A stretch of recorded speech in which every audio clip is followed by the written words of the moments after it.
Bismillahirrahmanirrahim. Assalamualaikum warahmatullahi wabarakatuh. Waalaikumsalam warahmatullahi wabarakatuh. Teman-teman guru SDN Penjeran Timur 1 dari berbagai kelas yang saya hormati dan tentunya saya cinta sayangi.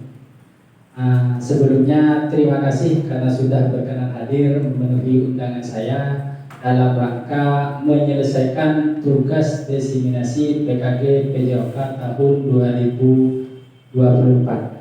Di mana tema yang saya ambil pada kesempatan kali ini yaitu gaya hidup berkelanjutan dengan topik hidup sehat tanpa makanan buruk. Next. Latar belakang dari pengambilan tema ini yaitu masih banyaknya anak-anak sekolah dasar yang lebih tertarik dengan makanan-makanan yang mengandung minyak atau gorengan, bahkan minuman yang bersoda yang tentunya tidak sehat bagi tubuh kita, kurang sehat. Hal ini bisa menyebabkan banyak anak usia dini yang mengalami masalah perkembangan, obesitas, bahkan sampai ada yang terkena penyakit kronis. Hal ini tentunya bisa terjadi karena kurangnya pengetahuan tentang gizi dan berbagai makanan sehat yang menjadi faktor utama. Maka dari hal ini saya ambil topik hidup sehat tanpa makanan buruk supaya bisa menjadikan anak-anak menjadi lebih sehat dan bisa memilih makanan yang lebih sehat untuk dikonsumsi. Tujuan program ini adalah yaitu untuk meningkatkan kesadaran peserta didik. Dalam hal ini SDN Penjeran Timur 1, peserta didik SDN Penjeran Timur 1 untuk meningkatkan kesadaran peserta didik akan pentingnya menjaga kesehatan jasmani melalui pola makanan yang sehat. Selain itu, peserta didik juga diharapkan mampu untuk menganalisis informasi tentang nutrisi makanan yang dikonsumsi dari berbagai sumber, serta diharapkan pula peserta didik bisa memasak masakan yang sehat sendiri. Next. Capaian dari program ini yaitu peserta didik mampu mempertahankan pola makan yang sehat dalam waktu jangka panjang. Sedangkan langkah-langkah dari program yang sehat ini yang pertama yaitu memberikan materi tentang hubungan antara makanan sehat dengan kebugaran jasmani, serta memberikan materi gizi dan contoh menu-menu sehat yang bisa kita konsumsi sehari-hari. Hasil yang diharapkan dari program ini adalah yaitu perubahan pola makan peserta didik dan menjadikan pola makan sehat sebagai gaya hidup mereka. Lanjut, struktur program dari program PKG yang saya angkat ini yaitu jenis proyek PJOK kolaborasi, yaitu saya sendiri sebagai guru PJOK yang akan berkolaborasi dengan beberapa guru kelas.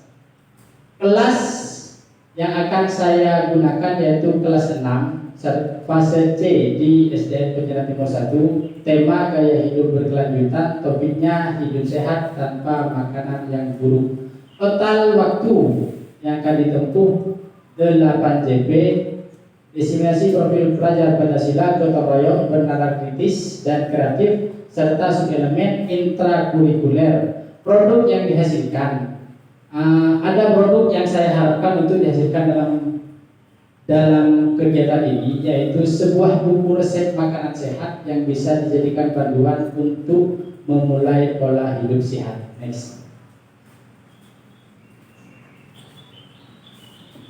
Tentunya saya juga butuh beberapa aset untuk saya gunakan, untuk saya pakai dalam program ini. Aset-aset yang dimiliki oleh sekolah saya yaitu SDN Penjeran Timur 1, yaitu yang pertama ada aset manusia. Aset manusia yang pertama ada peserta didik yang selalu belajar gerak dan bergerak untuk belajar. Yang kedua ada guru PJOK yaitu saya sendiri yang dapat memberikan pengertian materi supaya peserta didik bisa lebih paham tentang hal-hal yang akan mereka kerjakan, serta guru kelas yang bisa membantu saya dalam mengawal dan memberikan petunjuk juga kepada peserta didik. Dan yang terakhir ada kepala sekolah yang insya Allah akan selalu mendukung setiap kegiatan baik yang ada di sekolah ini.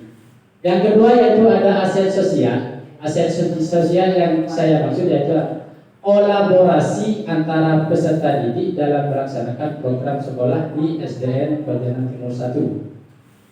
Aset yang ketiga yaitu aset politik. Yang saya maksud adalah kebijakan kepala sekolah yang mendukung terhadap program-program yang ada di sekolah, termasuk program yang saya angkat ini. Yang terakhir yaitu aset fisik. Aset fisik yang saya maksud adalah aset yang bisa digunakan untuk menunjang program ini, yaitu ada seperti ada Chromebook atau hal-hal lain yang bisa membantu peserta didik untuk melaksanakan tugas-tugas mereka dalam menyelesaikan tugas mereka. Next. Lanjut, rencana evaluasi. Evaluasi dari rencana tindak lanjut ini akan dilaksanakan melalui asesmen formatif dan asesmen sumatif terhadap peserta didik dengan cara mengumpulkan data yang digunakan dengan cara pengumpulan datanya yaitu menggunakan survei dengan memberikan kuesioner berisi pertanyaan-pertanyaan kepada peserta didik. Lanjut. Tentunya dalam melaksanakan rencana tindak lanjut tersebut pasti ada tantangan-tantangan yang mungkin akan terjadi. Di sini saya merangkum beberapa tantangan yang mungkin akan terjadi. Yang pertama yaitu tidak semua anak memiliki akses ke berbagai macam makanan bergizi di rumah mereka masing-masing karena ketidaktahuan mereka tentang makanan yang bergizi dan juga mungkin kekurang pengetahuan orang tua mereka. Yang kedua yaitu adanya kurangnya pengetahuan dan pengalaman peserta didik dalam mengolah makanan sehat. Mungkin ada makanan yang memang sehat dari sananya, karena diolah dengan salah maka makanan itu menjadi makanan yang kurang sehat. Yang ketiga yaitu kekhawatiran akan bahaya peserta didik saat memasak apabila tidak didampingi. Karena untuk anak kelas 6 mungkin mereka masih kurang berpengalaman dalam menggunakan alat-alat memasak. Maka dengan hal ini saya mungkin akan bekerja sama dengan berbagai pihak untuk memantau anak-anak agar aman saat menggunakan hal-hal yang berbahaya. Lanjut bagus. Mungkin hanya itu yang dapat saya katakan pada kesempatan kali ini. Semoga apa yang saya rencanakan mendapatkan dukungan dari berbagai pihak dan juga bermanfaat terhadap segala pihak. Mungkin ada yang ingin bertanya tentang apa yang saya paparkan. Monggo. Ada Pak, tadi Bapak mengatakan ada sosialisasi yang waktunya 80 KJP. Itu kapan dilaksanakan? Rencana saya pelaksanaan dari program tindak lanjut ini akan saya laksanakan setelah pelaksanaan ujian akhir semester. Mungkin kisaran sekitar bulan Januari sampai bulan Februari. Seperti itu. Ya, terima kasih Pak. Ada pertanyaan lagi? Sudah paham? Karena sudah paham, mungkin hanya ini yang dapat saya sampaikan. Semoga apa yang sudah saya rencanakan bisa terrealisasi dengan baik. Kurang lebihnya saya mohon maaf. Wassalamualaikum warahmatullahi wabarakatuh. Waalaikumsalam warahmatullahi wabarakatuh.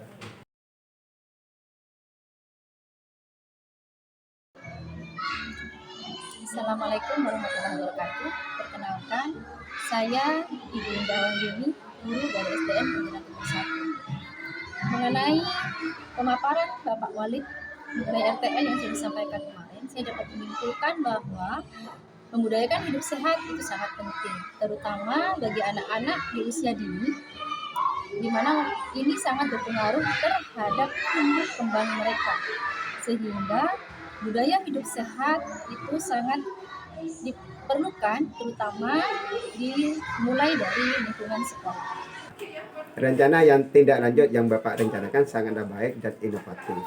Dengan menggabungkan berbagai metode edukasi seperti presentasi, demonstrasi memasak, dan lomba poster, Bapak memungkinkan bisa menyentuh berbagai gaya hidup siswa. Saya yakin program ini akan sangat efektif dan meningkatkan kesadaran siswa tentang pentingnya makanan sehat. Itu Bapak, itu sangat mendukung dengan kemajuan serta kesehatan siswa, Pak. Menurut saya, rencana tindak lanjut yang Bapak Walid sampaikan sudah sesuai karena materi yang dipilih mengenai hidup sehat tanpa makanan yang buruk berhubungan langsung di kegiatan siswa sehari-hari baik di sekolah maupun di rumah. Hal tersebut juga merupakan bagian dari strategi pembelajaran yang mengajak siswa untuk hidup sehat untuk diaplikasikan dalam aksi nyata untuk meningkatkan kesadaran siswa akan pentingnya menjaga kesehatan melalui makanan sehat. Dengan adanya program rencana tindak lanjut tersebut, siswa dapat belajar memulai hidup sehat dengan menghindari jajanan yang kurang baik untuk dikonsumsi.